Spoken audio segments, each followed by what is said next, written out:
2020년 코로나로 전세계 교류가 완전히 중단되어 국가 간의 교류가 거의 없었음에도 불구하고 세계 주요 국가에서 한국을 제1 혹은 제2 외국어로 선택하는 상황이 연출되고 있습니다.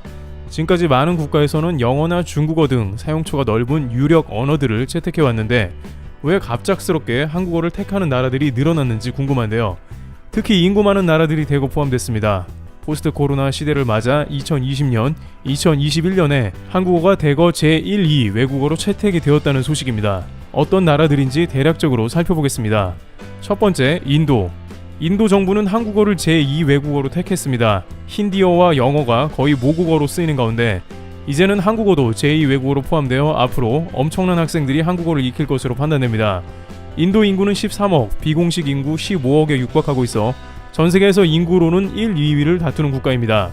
따라서 제1 외국어에 편성된다는 것은 앞으로 한국과 인도의 관계도 점차 넓어진다는 예상이 나옵니다. 우선 이렇게 인도가 한국어를 제2 외국어로 선택한 배경에는 한국 기업들의 인도 진출을 들 수 있습니다.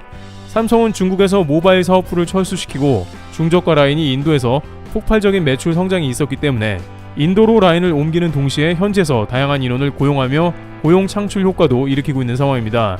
또한 삼성 모바일은 마침 인도가 중국과 국경에서 끊임없는 마찰을 일으키면서 반중 정서가 심화되는 상황이 오면서 중국산 불매와 더불어 이에 대한 반향으로 더욱 기회를 잡아 시너지 효과를 내고 있다는 분석도 따르고 있습니다.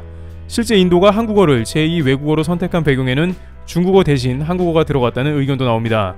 인도는 제2 외국어였던 중국어를 아예 빼버린 대신에 한국어를 제2 외국어로 전격 편입한 것으로 보입니다. 인도 교육계에서는 K-POP 등 한류 문화에 대한 급격한 학습 수요가 늘어났고 넷플릭스나 유튜브 등으로만 한국어를 배우는 것으로는 부족하다는 요청이 늘어났으며 마침 중국도 외교 관계가 원만하지 않던 차에 전격 독일어, 프랑스어 등과 함께 한국어를 포함시켜서 한국어의 위상이 상승한 것으로 판단되고 있습니다. 앞으로 양국은 한국어 학당이나 관련 학습 장소를 대거 늘리고 필요한 인원을 서로 지원할 방침으로 보입니다.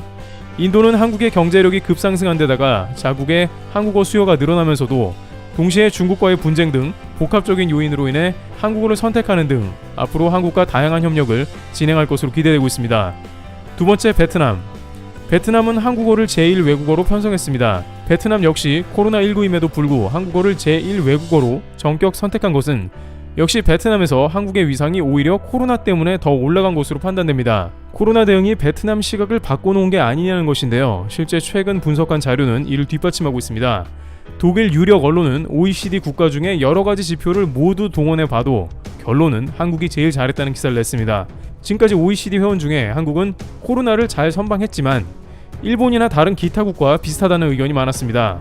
블룸버그 통신도 코로나 환경에서 살기 좋은 국가로 1위부터 3위까지 호주, 뉴질랜드, 싱가포르를 논하면서 한국은 일본과 8, 9위 정도를 다투는 등 한국의 방역 성적표에는 최상위급 점수를 주지 않았습니다만 독일 주간 디 차이트는 지난 11일 코로나19 대응에 대해 6개 지표를 토대로 평가한 결과 한국이 4개 지표에서 가장 대응을 잘한 것으로 꼽았습니다. 코로나19 고통지수를 집계해 봐도 한국이 OECD 회원 국가 중 가장 낮다고 보도했습니다. 한국은 6개 지표 중 인구 10만 명당 코로나19 사망자와 실업자, 지난해 국가 채무 증가율과 경제 성장률의 타격 정도 등 4개 지표에서 코로나19 대응이 OECD 회원국 중 1위인 것으로 집계됐습니다. 독일 디차이트는 여러가지 통계를 다 종합해 본 결과 코로나는 한국이 가장 잘 대응했다고 1위라고 보도했습니다. 한국의 매우 중립적인 독일 언론이 발표한 이 자료를 봤을 때 이번 코로나 사태로 인해서 한국의 국가 위상이 얼마나 올라갔는지 대략은 짐작이 되는데 이 가운데 베트남도 전격 한국어를 제1 외국어로 지정한 것이죠. 그간 베트남은 한국이 자국에 가장 많이 투자를 한 국가임에도 불구하고 제1 외국어 지정은 하지 않았는데 이번 코로나 사태로 인해서 한국어를 배워두면 베트남 국익에도 도움이 된다고 당에서 판단한 것으로 보입니다. 베트남은 삼성전자를 비롯해 한국의 다양한 기업이 진출해 있어 경제적 효과도 크게 내고 있는 상황입니다. 현지에서는 매우 보수적인 베트남 분위기를 봤을 때 영어와 프랑스어 등과 한국어가 위상이 같아졌다고 전하며 그만큼 베트남에서 한국의 위상이 높다고 전하고 있습니다. 인력에서는 코로나 초반에 베트남이 한국을 막아섰다며 다소 비호감 이미지가 있다고 합니다만 교육에 있어서는 한국어를 제1 외국어로 택하며 인정해주는 모습입니다. 베트남 학생은 앞으로의 대학 입시에서도 한국어를 시험 과목으로 골라서 시험을 볼 수 있게 됐습니다. 세 번째, 러시아. 러시아는 2020년 11월에 초중고등학교 정규 교육과정에 한국어를 전격 포함시켰다는 소식입니다. 인구 1억 5천만 명의 러시아는 앞으로 한국어를 교육과정 가운데 학습할 수 있어 한국과 관계가 더욱 확대될 것입니다. 앞서 이석배 주 러시아 대사는 러시아 정부가 한국어를 제2 외국어로 선택했다고 발표하면서 이것은 러시아가 한국과 러시아의 관계의 중요성을 강조하고 있다면서 매우 중요한 상징적 조치라고 언급했습니다. 이것이 단순히 의례적인 멘트가 아닌 것은 앞에 인도와 같은 예에서 볼 수 있었듯이 국가의 관계가 훼손되면 중국어처럼 퇴출될 수도 있다는 것입니다. 러시아 당국은 최근 90%의 효과를 보이고 있는 스푸트니크5 백신의 주요 생산 거점 중 하나로 일찌감치 한국을 지정하는 등 한국과 실제 관계가 매우 돈독해지고 있는 상황입니다. 애초에 러시아 백신은 비웃음을 샀으나 세계적 의학지 랜싯에 90%의 백신 예방 효과가 있다는 발표가 나오자마자 화이자 모더나에 이어 전 세계 3대 백신으로 떠올랐는데 이는 러시아가 애초에 기초과학 강국으로서 백신을 잘 만들어냈다는 뜻이며 러시아에서는 한국이 그러한 백신을 생산하기에 알맞은 국가로 봤다는 것입니다. 이번 코로나 사태로 인해서 러시아는 한국을 본격적으로 주요 국가로 인정했다는 분석이 나오고 있습니다.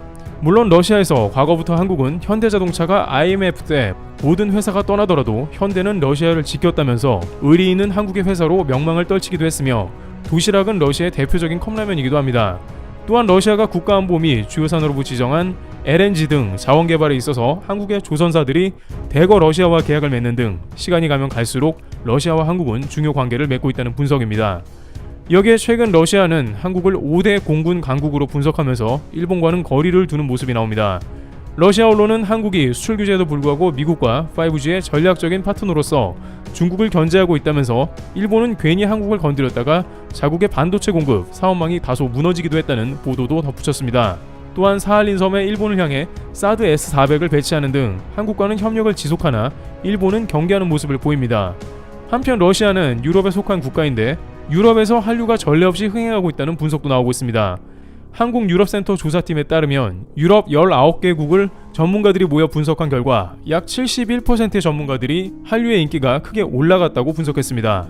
K-POP 등 한국 문화가 위세를 떨치고 있다는 것이죠. 또한 전문가들의 94.1%는 앞으로 한국 현대문화가 자국에서 더 인기가 높아질 것으로 전망했습니다. 특히 언어와 밀접하게 연관되어 있는 K-POP이 인기의 이유 91.2%를 차지한다고 조사되어 많은 유럽 젊은이들이 한국의 K-POP에 전례 없이 심취했으며 이는 곧 한국어 학습 열기도 상당히 올라갔다는 의견이 나오고 있습니다. 조서영 한국유럽센터 연구 교수는 이는 최근 한국의 팬데믹 대응에 대한 유럽 시민들의 관심이 늘어난 것을 반영한다면서 역시 결국 코로나 대응으로 명성을 떨친 한국이 많은 유럽인들에게 코리아를 각인시켰다는 설명입니다. 이런 상황이 나오자 한국의 교육부도 한류 대세를 따라 한국어 학습 관련 기관을 러시아 등에 확장하고 있습니다. 교육부는 2021년 해외 한국어 교육사업 지침을 발표하고 러시아를 포함한 신북방 지역 7개 국가에 한국어 교원을 파견하고 협력을 추진할 예정입니다. 앞으로 이런 국가들에는 한국어 시험 토픽을 도입하여 인터넷 기반 시험 IBT로 다양한 학생들이 한국어 평가를 받도록 2023년까지 마련하기로 했습니다. 이처럼 한국은 2020년과 2021년에 인구가 많은 국가들이 대거 한국어를 제2 외국어로 포함시킨 진풍경이 나왔는데 이는 앞서 논의된 바와 같이 한국이 코로나 사태로 인해 전세계 언론에 계속 보도된 한국의 위상이 급격하게 올라갔고 많은 국가들은 소위 한국이 대세 국가라고 판단했다는 의견도 다방면에서 제기되고 있습니다. 작년과 올해는 코로나로 힘든 한 해였으나 오히려 한국은 전화위복으로 국가의 위상을 더욱 높이는 상황입니다. 트래블튜브 여기서 마치겠습니다. 감사합니다.